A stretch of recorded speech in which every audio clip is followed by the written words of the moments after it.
அருட்பெருஞ்சோதி அருட்பெருஞ்சோதி தனிப்பெரும் கருணை அருட்பெருஞ்சோதி. எல்லா உயிர்களும் இன்புற்று வாழ்க, வள்ளல் மலரடி வாழ்க வாழ்க, கொல்லா விரதம் குவளை எல்லாம் ஓங்குக, நல்லோர் நினைத்த நலம் பெறுக, நன்றி நினைத்த எல்லோரும் வாழ்க இசைந்து. உலக மக்களே, அறிவார்ந்த அன்பர்களே, ஆண்மைநேய ஒருமைப்பாடுடைய அன்பர்களே, நமது வல்லற்பெருமான் அவர்கள் ஏன் இந்த பூலோகத்திற்கு வருவிக்க உற்றார், அவருடைய தந்தை அருட்பெருஞ்சோதி ஆண்டவர் எப்படியெல்லாம் திருவிளையாடல் செய்தார்கள் என்பதை திருவருட்பாவின் பாடலின் மூலமாக நாம் பார்த்து கொண்டிருக்கிறோம். காரணம், இறைவனுடைய திருவிளையாடல் நடப்பதற்கு காரணம், ஏற்கனவே பிரபஞ்சத்தில் தோன்றிய யுகங்களிலே கிரேத யுகம், திரேத யுகம், துவார யுகம், கலியுகம், இந்த 4 யுகங்களிலுமே தோன்றிய சமயங்கள், மதங்கள், மார்க்கங்கள் முடிவடைந்த நிலையிலும் கூட உலக மக்களுக்கு யாரும் அந்த உண்மைகளை கூறவில்லை. யுகங்கள் அழிந்து விட்டது, அதற்கான காலங்கள் முடிந்து விட்டது, அந்தந்த யுகங்களில் தோன்றிய மார்க்கங்களும் சமயங்களும் மதங்களும் முடிந்து விட்டது. இப்போ நாம் வாழ்ந்து கொண்டிருக்கின்ற சதுர்யுகத்தில் இதை வல்லற்பெருமானவர்கள் சக்தி யுகம் என்று கூறுவார்கள், ஒளி யுகம் என்று கூறுவார்கள்.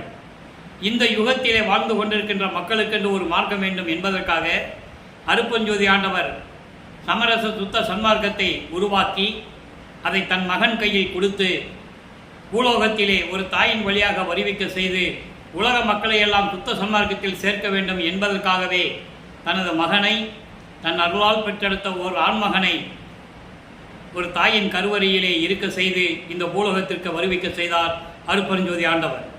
அந்த நிலைகளை பார்த்து கொண்டிருக்கிறோம். நமது பிள்ளை பெருமான் அவர்கள் அருட்பெருஞ்சோதி ஆண்டவர் தன் மகனுக்கு வைத்த பெயர் செல்வப்பிள்ளை, அதனால்தான் பிள்ளை பெருமான் என்று கூறுவதுண்டு. உலகியலிலே அவருக்கு வைத்த பெயர் ராமலிங்கம்.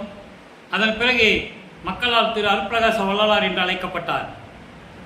பிள்ளை பெருமான் அவர்கள் ஒரு தாயின் கருவறையிலே இருக்கும்போது இறைவனுடைய திருவிளையாடல் எப்படியெல்லாம் நடந்தது என்பதை பார்த்தோம். அதன் பிறகு 5 மாத குழந்தையாக இருக்கும்போது சிதம்பரத்திலே அங்கே தன்னுடைய தந்தை தன் மகனுக்கு வெட்ட வெளியாக காட்டியதை தெளிவாக திருவருட்பாவின் பாடல் மூலமாக பார்த்தோம். அதன் பிறகு ராமையா பிள்ளை அவர்கள் காலமான உடனே சின்னைமையார் அவர்கள் இந்த குழந்தைகளை அழைத்து கொண்டு, அவர்களுக்கு ஏற்கனவே பிறந்த குழந்தைகள் 4 பேர் உண்டு, 2 ஆண் பிள்ளைகள், 2 பெண் பிள்ளைகள். 5ஆவதாக இறைவனுடைய மகனாக நமது பிள்ளை பெருமானர்கள் வருவிக்க உற்றார். இந்த 5 பிள்ளைகளையும் அழைத்து கொண்டு சின்னக்காவனம் என்ற ஒரு இடத்திற்கு செல்லுகிறார்கள். அது பொன்னேரியில் பக்கத்தில் இருக்குது. அதுதான் அந்த அம்மா ஊர். சில காரணங்களால் அங்கு இருக்க முடியவில்லை. சென்னையிலே வந்து குடியேறுகிறார்கள். அவர்கள் குடியேறிய பகுதி ஏழுகணர் பகுதியில் இருக்கின்ற வீராசாமி தெருவிலே குடியேறுகிறார்கள். இப்போ அந்த இடத்துக்கு பெயர் வள்ளலார் நகர் என்ற பெயர். ஆக இதுதான் முன்னுரை. இப்போ அருட்பெருஞ்சோதி ஆண்டவர் தொடங்கிய திருவிளையாடல் 1/1/1823 ஆண்டு தொடங்குகிறது. 5/10/1823 ஆண்டு நமது பிள்ளை பெருமான் அவர்கள் வருவிக்க உற்றார். சரியாக ஒரு தாயின் கருவறையிலே 9 மாதங்கள் 4 நாட்கள் தங்கியிருந்து இந்த பூலோகத்திற்கு வருவிக்க உற்றார். அதன் பிறகு 8 ஆண்டுகளாக பிரித்து 30/1/1874 ஆண்டுகள் வரை திருவிளையாடல் நடக்கிறது. 51 ஆண்டுகள். இந்த 51 ஆண்டுகளை 8 ஆண்டுகளாக பிரித்து தன் மகனுக்கு அருளை கொடுத்து கொண்டிருக்கிறார் அருட்பெருஞ்சோதி ஆண்டவர் என்ற நிலையை நாம் பார்த்து கொண்டிருக்கிறோம். இப்போது நமது பிள்ளை பெருமானவர்களை வருவிக்க உற்று 8 ஆண்டுகள் வரையிலும் அவர் யார் என்ற நிலை அவருக்கே தெரியாது. நமது குழந்தை இறைவன் வளர்ந்து கொண்டிருக்கிறார். பள்ளியிலே கொண்டு போய் சேர்க்கிறார்கள். படிக்க முடியவில்லை என்று சொல்வதை விட இறைவனுடைய திருவிளையாடல் நடக்குது. நான் இது தினமும் கூறுவதை விளக்கம்தான். தனது மகன் இந்த உலகியலிலே இந்த சந்தை படிப்பை, இந்த உலக படிப்பை யாரிடமும் கற்றுக்கொள்ளக்கூடாது. தனது மகன் யாரையும் குருவாக ஏற்றுக்கொள்ளக்கூடாது. தனது மகன் வெள்ளையாடை அணிய வேண்டும். இந்த நிலையில் இறைவனுடைய திருவிளையாடல் நடந்து கொண்டிருக்கிறது. இது ஏன் கூறுகிறேன் என்றால், அந்த காலத்தில் சிவனடியார்கள், சிவனை வழிபடுறவர்களெல்லாம் காவி உடை அணிவார்கள். இந்த நிலைகளெல்லாம் அந்த காலத்தில் நடந்து கொண்டிருந்தது. நமது பிள்ளை பெருமான் அவர்கள் 8 ஆண்டுகள் வரையில் இந்த நிலையில் இருந்து கொண்டிருக்கிறார். பள்ளியிலே போய் படிக்க முடியவில்லை என்ற காரணத்தினால் அந்த வீட்டிலே எவ்வளவு பிரச்சனைகள் இருந்திருக்கணும் நமக்கு தெரியும். நமது குழந்தை இறைவன் மனம் சஞ்சலப்பட்டு தனியான ஒரு இடத்தை, தனிமையாக இருக்க வேண்டும் என்ற நிலையில் ஒரு இடத்தை தேடுகிறார். அப்படி கிடைத்த இடம்தான் கந்தகோட்டம் என்ற ஒரு முருகன் கோயில் அங்கே இருக்கிறது. எல்லாரும் தூங்கி எந்திரிக்கு முன்னால் இவர் போயிடுவார். எல்லாம் தூங்கின பிறகு தான் இவர் வீட்டுக்கு போவார். பகலில் ராமலிங்கத்தை காணோம், குழந்தையை காணோம் தேடுவாங்க. இந்த நிலை தொடர்ந்து கொண்டிருக்கிறது 8 ஆண்டுகள் வரைக்கும். 9வது ஆண்டு பிறக்கிறது. அதாவது 2வது 8 அருட்பெருஞ்சோதி ஆண்டவர் தன் மகன் முன் எழுந்தருளி, மகனே, நீ என் மகனடா, என் குலத்தின் மூத்த மகன் நீ. உன்னால் சில காரியங்கள் எல்லாம் இந்த பூலோகத்தில் நடக்க வேண்டியது இருக்கிறது. அதற்காகத்தான் உன்னை நான் வருவிக்க செய்தேன்.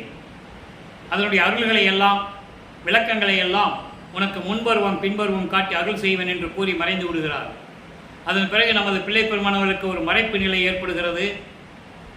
அந்த காலகட்டங்களில் சைவ சமயத்தை சேர்ந்தவர்கள் சிவபெருமானை வழிபட்டு கொண்டிருந்தார்கள். இவரும் சைவ குலத்திலிருந்து வருவிக்க விட்டதனால் சைவ சமயத்தின் தலைவனாகிய சிவபெருமானை இறைவனாக ஏற்றுக்கொண்டு, அவன் ஒரு சமயத்தின் தலைவன் ஏற்றுக்கொண்டு, சமயத்தின் அந்த சைவ சமயத்தின் அடையாளமாகிய திருநூரை பூசிக்கொண்டு, உத்திராட்ச மாலையை மாட்டிக்கொண்டு, நமச்சிவாயா சிவாய நம என்று சொல்லி சிவபெருமானை வழிபட்டு கொண்டிருக்கிறார். 1ஆம் திருமுறை உருவாகிறது. 9வது ஆண்டிலிருந்து 12 ஆண்டுக்குள் 9வது, அதாவது 1வது திருமுறை உருவாகிறது. நான் ஏற்கனவே கூறியிருக்கிறேன், 8 பதியங்கள், 712 பாடல்கள். ஏற்கனவே சில பதியங்களை நாம் அருட்பெருஞ்சோதி ஆண்டவருடைய திருவிளையாடல் என்ற பதிவுகளிலே நாம் பதிவு செய்திருக்கிறோம். இன்னும் நிறைய விளக்கங்கள் கூற வேண்டியிருப்பதனால் சிவநேச வெண்பா என்ற பதிகத்திலிருந்து விளக்கங்களை பார்த்து கொண்டிருக்கிறோம். இப்போ பிள்ளை பெருமானவர்கள் இருந்த இடத்திலேயே இருந்து கொண்டு சிவபெருமானை வேண்டிக் கொண்டிருக்கிறார், விண்ணப்பம் வைக்கிறார். அதுதான் சிவநேச வெண்பா. மொத்தம் 100 பாடல்கள். இதுவரை 87 பாடலுடைய விளக்கங்களை பார்த்திருக்கிறோம். இன்றைய 88வது பாடல். நல்லா கவனிக்கணும். இப்போ சிவபெருமானை இறைவன் என்று சொல்லி வேண்டிக் கொண்டிருப்பார். சுத்த சன்மார்க்கத்தை பெற்ற பிறகு சமயங்களும் மதங்களும் மார்க்கங்களும் உலக மக்களுக்கு தேவையில்லை, சுத்த சன்மார்க்கம்தான் தேவை என்ற நிலையில் வரும்போது அருட்பெருஞ்சோதி ஆண்டவர் தான் உண்மையான இறைவன் என்று கூறுவார். அந்த விளக்கத்தை தான் நாம் பார்த்து கொண்டிருக்கிறோம். 1வது பதிகம் சிவநேச வெண்பா, 88வது பாடல்.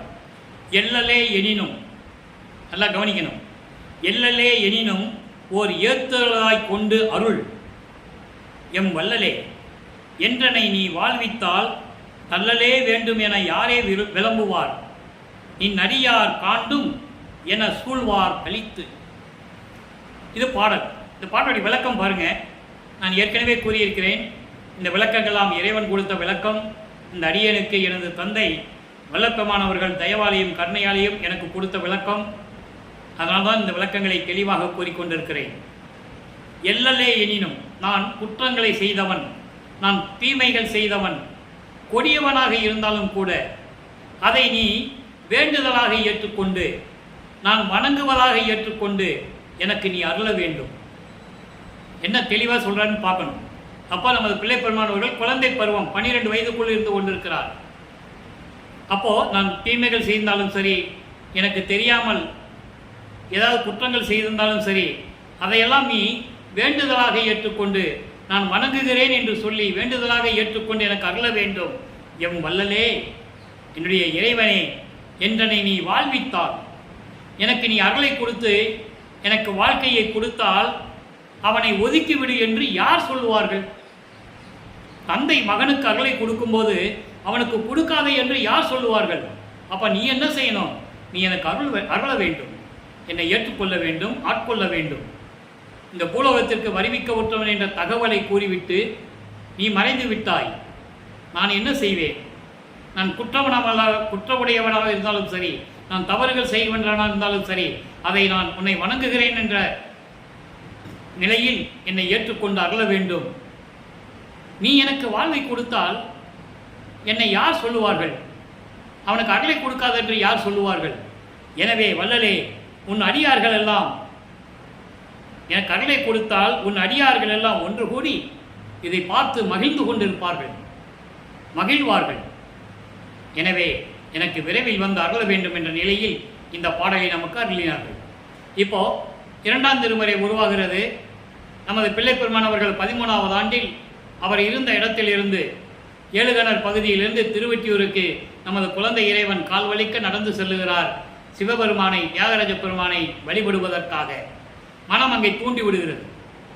மனம் தூண்டி விடுகிறது என்று சொல்வதை விட இறைவனுடைய திருவிளையாடல் நடந்து கொண்டிருக்கிறது. மனதை தூண்டி விடுகிறார். என் மகனை திருவெட்டியூருக்கு அழைத்து செல் என்று சொல்லி. அந்த வகையிலே நமது பிள்ளை பெருமானவர்கள் திருவெட்டியூர் செல்லுகிறார்கள். இறைவனை வேண்டி வேண்டி வணங்கி போற்றி பாடுகிறார்கள். எந்த விதமான பலனும் இல்லை. அதன் பிறகு நமது குழந்தை இறைவன் பிள்ளை பெருமானவர்கள் திருமுல்லை வாயில் செல்லுகிறார்கள். அங்கே இருக்கிற சிவபெருமான் பேர் மாசிலாமணி. மாசிலாமணி மாசிலாமணி என்று மனம் உருகி பாடுவார், எந்த விதமான பலனும் இல்லை. அதன் பிறகு திருவள்ளித்தாயம் வருவார், திருவள்ளித்தாயத்திலே இருக்கின்ற சிவபெருமானை வழிபடுவார், எந்த விதமான பலனும் இல்லை. எனவே அங்கே மனம் நொந்து மன வருத்தப்பட்டு இறைவன் மீது சொல்லுவார், இறைவனிடம் சொல்லுவார், பெற்ற மகனை தெருவில் விட்டு விட்டானே என்று இந்த உலகம் உன்னை பழிக்குமே, இழிவாக பேசுமே, அந்த இழி சொல்லும் பழி சொல்லும் உன்னை வந்து சேர்ந்து விடக்கூடாது என்பதற்காகத்தான் உன்னை வேண்டுகிறேன், என் தந்தையே விரைவில் வந்து எனக்கு அருள வேண்டும் என்றெல்லாம் கூறுவார். எந்த விதமான பலனும் இல்லை. அதன் பிறகு நமது பிள்ளை பெருமானவர்கள் இனிமேல் திருவள்ளித்தாயத்துக்கோ திருமலை வாயிலுக்கோ என்னால் வர முடியாது என்று சொல்லி வந்து விடுவார். இப்போ நிரந்தரமாக தினமும் திருவொற்றியூர் சென்று கொண்டு அவரை வணங்கி கொண்டிருக்கிறார் தியாகராஜ பெருமானை. இப்போ நமது பிள்ளை பெருமானவர்களுக்கு வயது 16 ஆண்டுகள். நல்லா கவனிச்சிக்கணும். 16 ஆண்டுகள் வரையிலும் நமது வள்ளல் பெருமானுடைய நிலை என்ன? 1824ஆம் ஆண்டிலிருந்து 1840 ஆண்டுகள் வரை 16 ஆண்டுகளில் நமது பிள்ளை பெருமானுடைய நிலை என்ன என்பதை இப்போ நம்ம பார்த்துக்கிட்டு இருக்கோம்.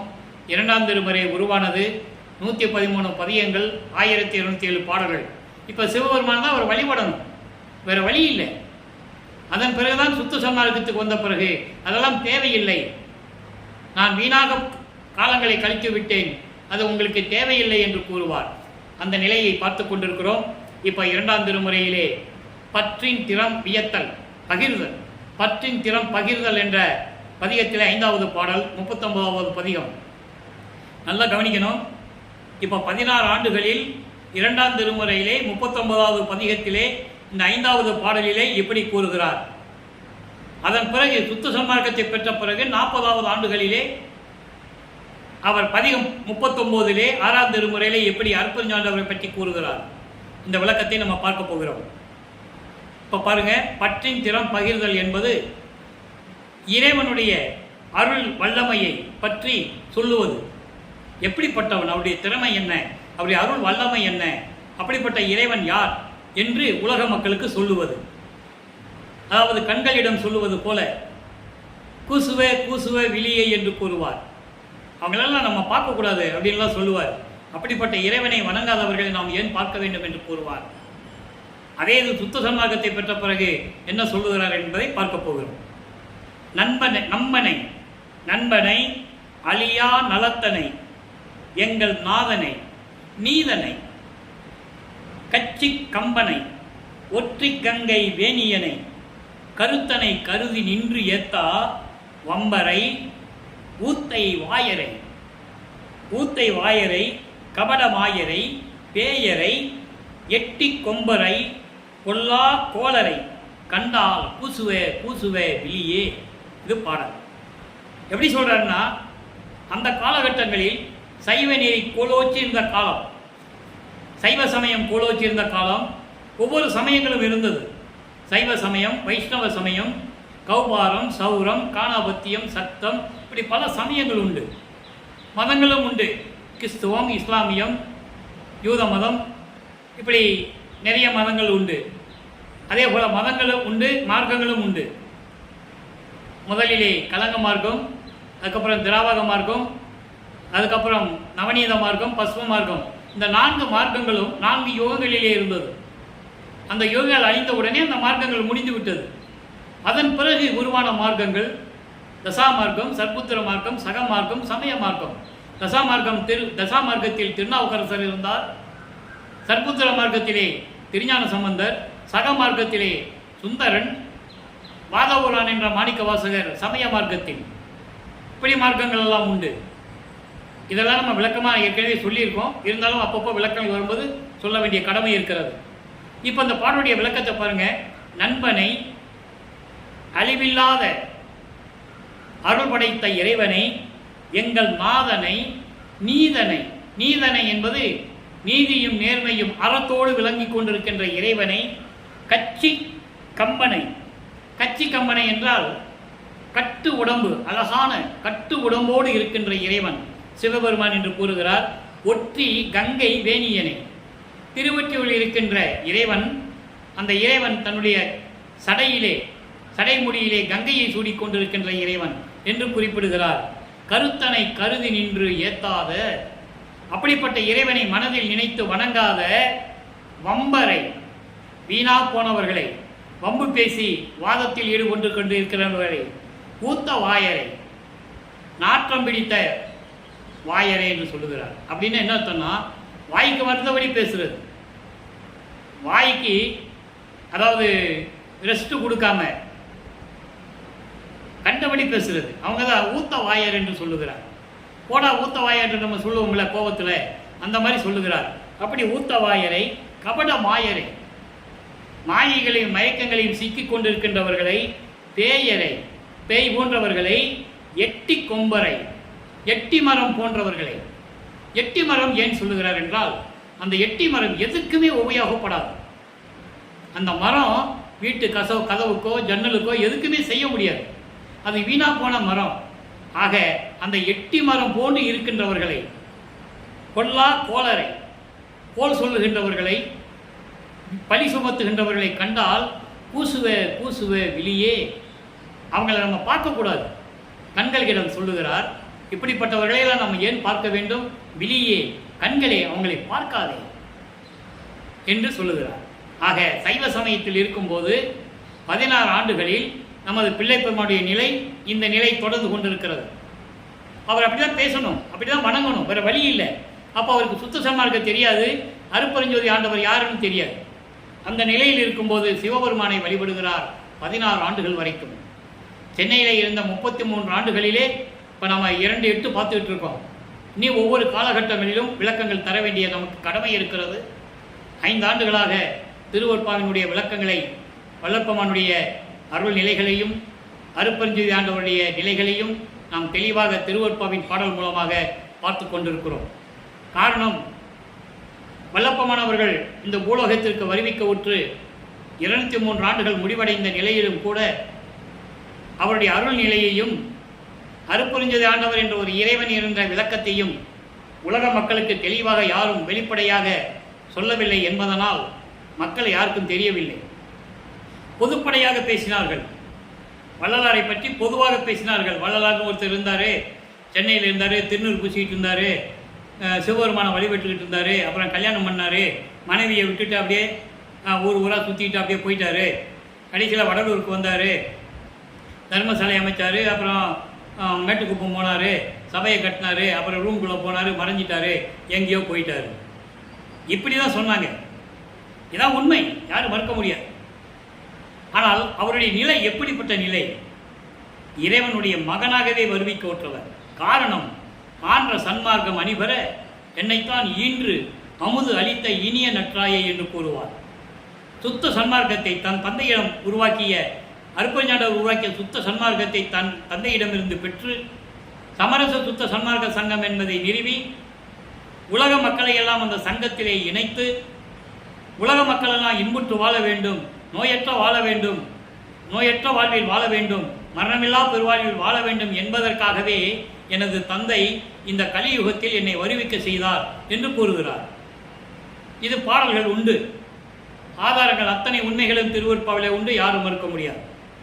ஆக இந்த நிலையில் இருக்கும்போது சிவபெருமானை வழிபட்டு கொண்டிருந்த நமது பிள்ளை பெருமான் அவர்கள் அதன் பிறகு தந்தையிடம் சுத்த சன்மார்க்கத்தை பெற்ற பிறகு இறைவனுடைய நிலை, அருட்பெருஞ்சோதி ஆண்டவர் எப்படிப்பட்டவர், அப்படிப்பட்ட அருட்பெருஞ்சாண்டவர் உடைய மகனாகிய வல்லப்பெருமானவர் எப்படி இந்த பூலோகத்திற்கு வந்தார், இந்த பூலோகத்திற்கு இவர் வந்த பிறகு அவருடைய தந்தை விண்ணுலகத்திலிருந்து சுத்த சிவஞான வெளியிலிருந்து அங்கே இருக்கின்ற சத்தியஞான சபையிலிருந்து எப்படி மகனை பார்க்க கால்வலிக்க நடந்து வந்து எப்படி வந்தார் என்பதை திருவொற்பாவிலே நமக்கு அருளி இருக்கிறார்கள். 6ஆம் திருமுறையிலே பதிகம் 39, 2ஆம் திருமுறையிலே பார்த்த 39க்கும் 6ஆம் திருமுறையிலே பார்க்கின்ற பதிகம் 39க்கும் நீங்கள் வித்தியாசத்தை புரிஞ்சுக்கணும்.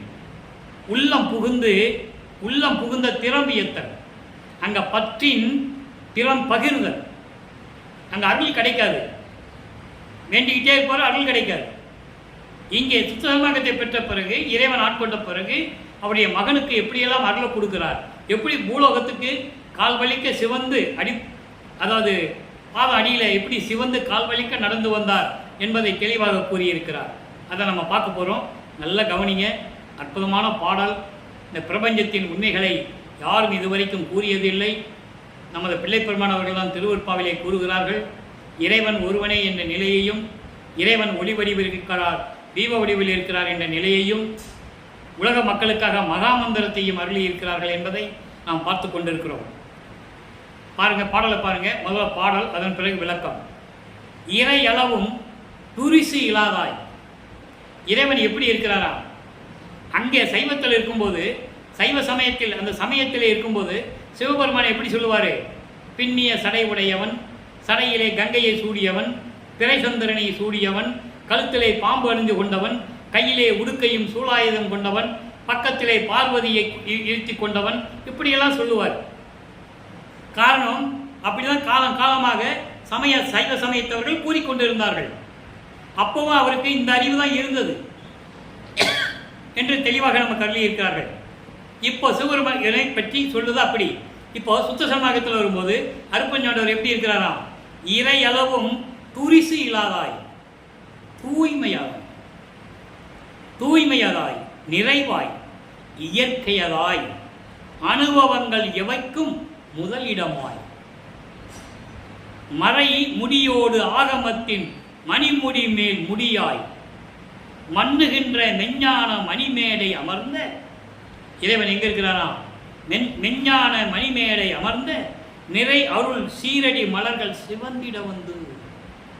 அவர் பாதம் அப்படியே சிவந்து போச்சான். மகனை பார்க்கறதுக்கு நடந்து வராராம். அப்புறம் சிவந்து போச்சான்.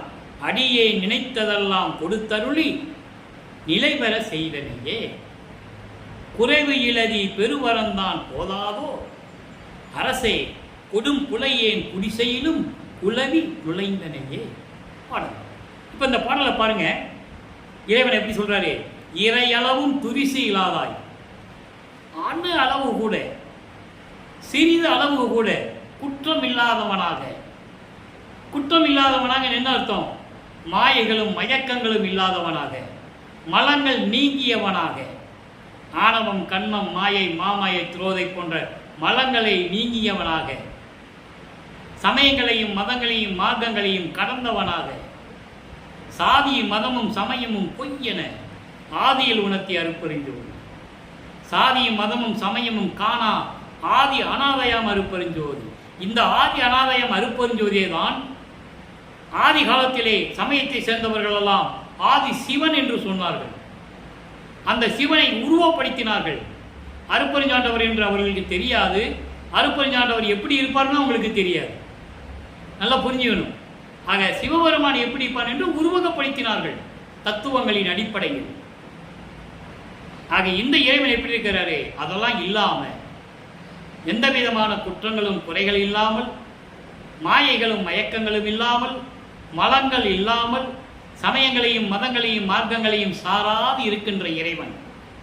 அப்படிப்பட்ட இறைவன் தூய்மையார். தூய்மையார் என்ன? சுத்த சன்மார்க்க தலைவன். தூய்மை, சுத்தம். தூய்மை என்றால் சுத்தம். அப்போ சுத்த சன்மார்க்கத்தின் தலைவன். நிறைவாய் என்பது பரிபூர்ணமாக இருந்து கொண்டிருக்கின்றவன். இந்த பிரபஞ்சத்தையே பரிபூர்ணமாக ஒளி வீசிக் கொண்டிருக்கின்ற இறைவன். இயற்கையமாய், இயற்கை உன்னை விளக்க கடவுள் என்று கூறுவார். இயற்கை அடிப்படையின் உண்மையின் விளக்கமாக இருக்கின்ற இறைவன் அருப்பெருஞ்சோதி. அனுபவங்கள் எவைக்கும் முதலிடமாய், எல்லா தத்துவங்களின் அனுபவங்களுக்கும் முதலிடமாய் இருந்து கொண்டிருக்கின்ற இறைவன்.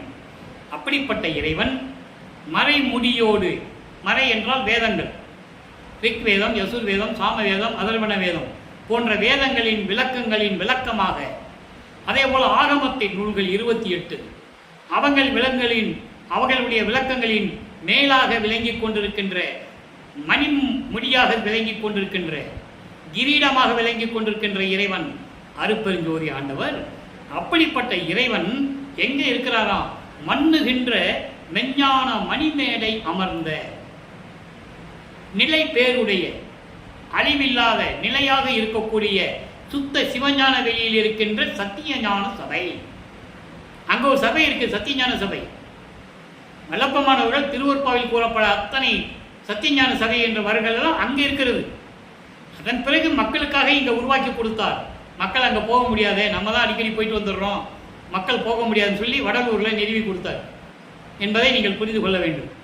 அப்படிப்பட்ட சத்தியஞான சபையில் இருக்கின்ற இறைவன், அருள் நிறைந்த சத்தியஞான சபையில் அமர்ந்து கொண்டிருக்கின்ற இறைவன் சீரடி மலர்கள் சிவப்ப அங்கு அருள் நடனம் செய்து கொண்டு, அருளாட்சி செய்து கொண்டு, திருவிளையாடல் செய்து கொண்டிருக்கின்ற இறைவன், எனது தந்தை கால் வலிக்க கால் சிவக்க பூலோகத்திலே நடந்து வந்து என்னை பார்க்க வருகிறார்.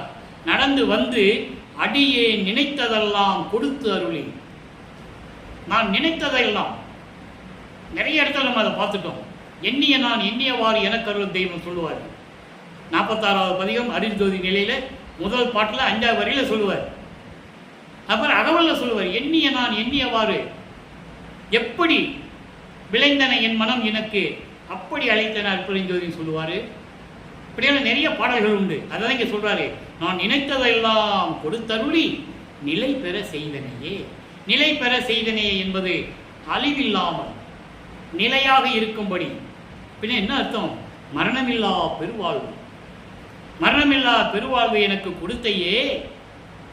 குறைவு இல்லாத பெரு வரம்தான் போதாதோ, இந்த வரம் எனக்கு போதாதுன்னு சொல்லி அடியேன் இருக்கின்ற குடிசையிலும் நுழைந்து, மகிழ்வோடு நுழைந்து, என் உள்ளம் எனும் குடிசையிலும் நுழைந்தனையே. குடிசைன்னா 2 விதமாக சொல்லணும். அவர் உள்ளத்தையும் குடிசைன்னு சொல்லுவார், அவர் தங்கியிருந்த இடத்தையும் குடிசைன்னு சொல்லுவார். நீங்கள் புரிஞ்சுக்கணும். ஆக அப்படிப்பட்ட இந்த வரங்களெல்லாம் கொடுத்தும் கூட போதாதுன்னு சொல்லி நான் இருக்கிற இடத்துக்கு என்னை தேடி வந்து என்னுடைய குடிசையிலும் குலவி நுழைந்தனையே. குலவி என்பது மகிழ்ந்து பரிபூர்ணமாக உள்ளம் நிறைவோடு என்னோடு வந்து நுழைந்தனையே என்று கூறுகிறார். எப்படிப்பட்ட பாடல்கள் திருவருட்பாவில் இருக்கிறது விளக்கங்கள் கூறுவதற்கு?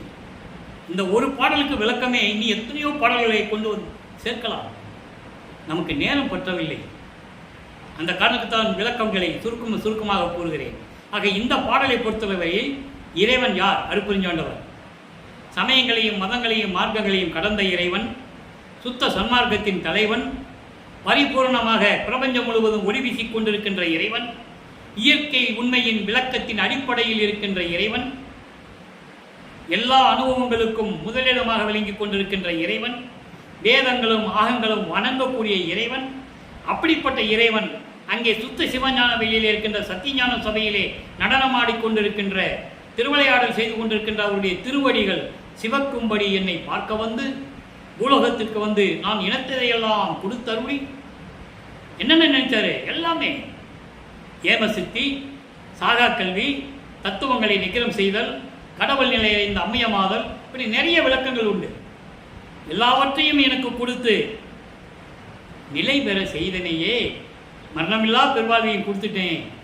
இந்த குறைவில்லாத இத்தனை அருளும் எனக்கு போதாதா? போதுமே. போதாது என்று சொல்லி, மகனுக்கு இது போதாது என்று சொல்லி, அடியேன் குடிசையிலும் குலவி நுழைந்தனையே.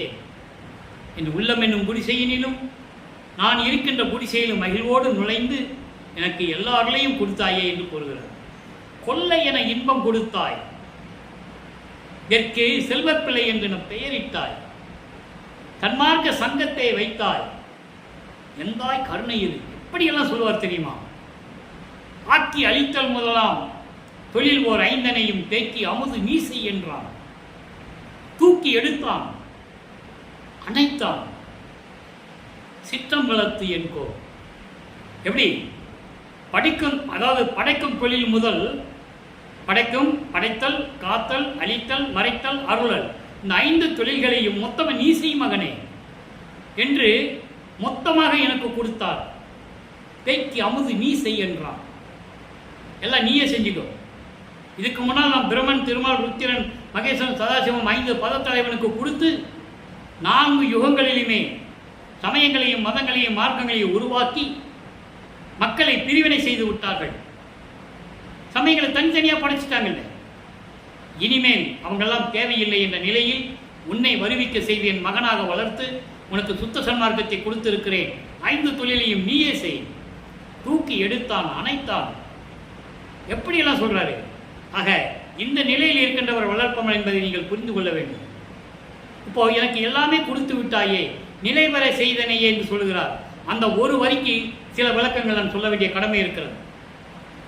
நிலை பெற செய்தனையே, அதாவது மரணமில்லா பெருவாழ்வை கொடுத்தேன்னு சொல்றாருல, அதுக்கு சில விளக்கங்களை நான் எனக்கு கடமை இருக்கிறது. அரிப்பெருஞ்சோதி அகவலிலே அந்த பாடல் உண்டு. இரவா வரமளித்து என்னை மேல் ஏற்றிய அறவாளியாம் தனி அருப்பெருஞ்சோதி. ஏன் அருப்பெருஞ்சோதின்னு சொல்லலாமே, ஏன் அதுக்கு முன்னால் தனின்னு சொல்றாரு? யோசிக்கணும்ல.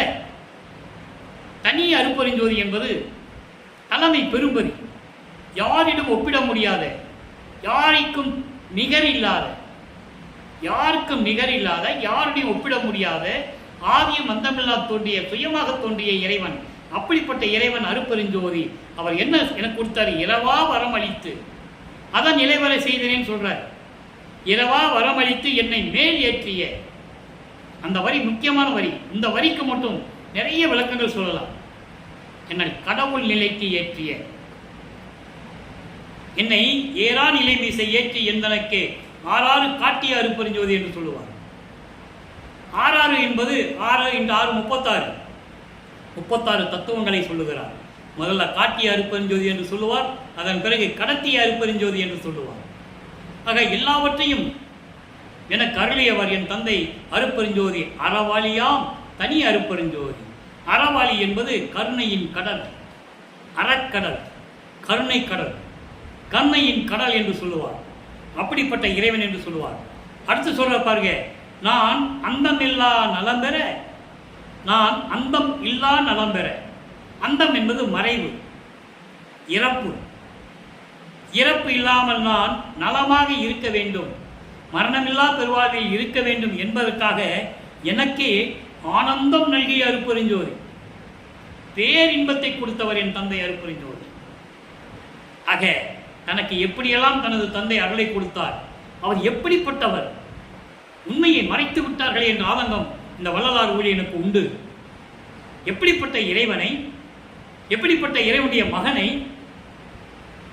அந்த உண்மையை எப்படி மறைத்தார்கள் நினைத்தாலே நெஞ்சம் பதறுகிறது, கண்களில் இருந்து நீர் வருகிறது. எத்தனையோ புராணங்களையும் காவியங்களையும் கூறினார்கள். திருவருட்பா என்ற ஒரு நூல் இருக்கிறது என்று மக்களுக்கு யாருக்கு தெரியாது. ஏன்? அங்கே அவர்களை சமயங்களும் மதங்களும் மார்க்கங்களும் அவர்களை தடுக்கிறது. சாதியும் மதமும் சமயமும் பொய்யென தெளிவா சொல்ற.